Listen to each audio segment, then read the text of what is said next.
America में NATO का अहम इजलास हुआ।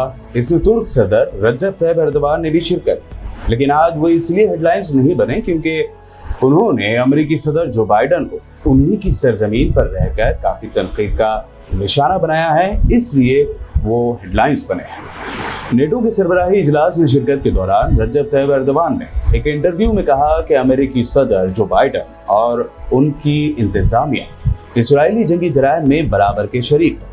अमेरिका इसराइल की जानिब से बैनुल-अक़वामी क़वानीन की खिलाफ वर्जियों को नज़रअंदाज करके सबसे ज़्यादा मदद फराहम करता है।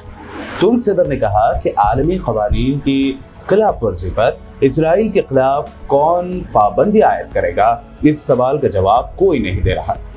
काबिल ज़िक्र है कि अमेरिका एक जानिब इसराइली जारहियत के सिलसिले में तबाह होने वाले गजा के शहरियों के लिए इमदाद भेजने का ढोंग रच रहा है, तो वहीं वो इसराइल को बड़े पैमाने पर हथियार भी मुसलसल फराहम कर रहा है। हालिया खान यूनिस पर हुए इसराइली हमले में शहीद बच्चों और खवातीन का खून भी अमेरिका के ही सर होगा, क्योंकि एक रिपोर्ट के मुताबिक अमेरिका के ही भेजे गए हथियार और बम इस स्कूल पर, खान यूनिस के स्कूल पर बरसाए गए थे।